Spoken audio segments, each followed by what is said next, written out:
The site is located at the end of Seawind Road, which leads directly to Balnarring Beach, where our clients had a unique site on the foreshore's edge. Not needing to strain for views, all that was needed was a building to sit quietly in the landscape and embrace its dynamic outlook. Although a frenetic offering of housing styles, many of the homes in the area are typified by that traditional timber beach shack, the styles of the 70s and 80s, and most of them have that feeling that's transient and temporary. The site itself offers 270-degree views of is fully exposed to the elements, the surrounding environment of weathered driftwood, beach shrubbery, and soft undulating sand dunes, really asking us how neutral could our response be to this environment. We wanted to retain the essence of the traditional timber beach shack style house, but redefine it into one which was much more permanent and solid, suggestive of something more monumental, of substance and mass as an anchor point to the highly exposed nature of the site, and create a sense of protection and privacy for our clients. We also wanted to explore the cues and feelings of a timber beach house, but in a way that felt less transient and more permanent. The clients are a retired couple with a brief that required a flexible site solution that could incorporate an intergenerational household. It needed to allow for their 2 adult children and grandchildren, as well as additional guests as required. It's been designed not as one large house, but 3 different units of habitation in one architectural master plan. Obviously, a major part of the brief was to take advantage of the dynamic oceanfront view. The sidings of the buildings, it was designed basically to activate all areas of what is an unusually wedge-shaped block.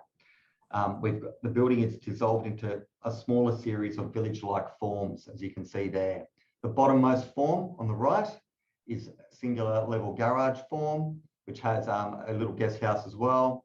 There's a glazed link between the two, and then we've got a larger 2-story form there, which houses the main living area, and on the first floor, which we'll see in a moment, the bedroom for them, the master bedroom, and this area faces north and towards the water as well.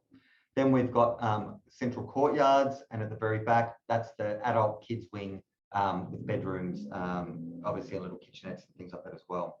So it's been configured on the site to provide wind-protected outdoor entertaining areas, and they've also been aligned with strategic window placement to allow for sight lines throughout the property and the beach views beyond. And on the first floor, we've just got the master bedroom and study and terrace up there. So the final resolution. Basically, the house is defined by a scattered assembly of simplistic forms with a prominent, protective, also monolithic 2-story form addressing the beach foreshore. The forms with their limited window openings and sheer unbroken expanse of timber, the timber cladding creates a deliberate tension of passivity, which isn't usually associated with the timber building, yet it still allows it to sit more passively in the landscape. The building's been clad in Accoya timber for its dimensionally stable qualities and divided in a series of bands with the timber running horizontally. This banding technique, almost suggestive of a precast concrete panel in their proportion, yet speak more to a level of craftsmanship with the intermediate timber bead divisions and solid detailing around the openings and reveals that allow opportunity for us to celebrate old school carpentry construction techniques. To solidify a base for the timber forms, in situ concrete has been used and upturned to form an oversized skirt to the building, which the timber sits upon. In localized window apertures, these in situ stands are more playful with their oversized bullnose profiles that act as window seats, ledges, servery sills, and even outdoor bench seating. That overall impression is that this is a relaxed home. It's not precious. It's a beach house to be enjoyed. The key driver for us was how can we introduce this appreciation for craft and detail and carpentry internally. Although this is an outward-looking building, the interior builds on reinterpreting the traditional timber-clad interiors of older beach houses, where possible tactile materials were used with a limit to white-painted plasterboard surfaces. In lieu of a traditional cladding of walls in white-painted V-grooves, for example, we actually looked at lining the main living and master bedroom areas in a faded poplar finish veneer. Like the outside, a series of flush beads define the panels, reveals and trims, and add a layered crafted element to the panels. It's treated more like furniture than cladding. The timber extends throughout the entire 2-story main building form, fully saturating the staircase in these soft blonde tones, even extending through to the simple yet honestly detailed circular handrail profile and even the little recessed wall lights that you see there in the image on the left. Wanting to feel more layered and tactile, the joinery has been designed to feel like purpose-built furniture items, where exposed rails, nibs, heads, and general layering of panelled surfaces have been detailed that express an honesty of detail. Consciously, these units have the deepest colour value of a deep cedar brown that act as anchor points to these spaces.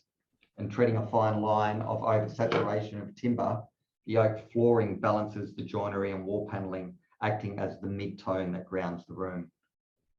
Not afraid of being suggestive of the external heft of the external concrete base, an oversized wraparound ledge in the main living room forms a hearth for the fireplace, as well as a dynamic bench seat to the cavity sliding windows overlooking the terrace and beach beyond.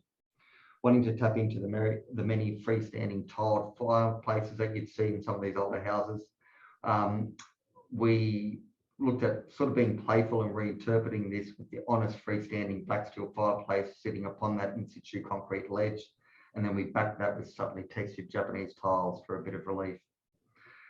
So yeah, this house pretty much typifies many of our buildings. It's strong, yet quietly sits within its landscape.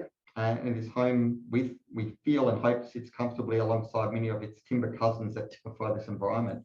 Yet it's an expression of the materiality that's one of more permanence being. Thank you.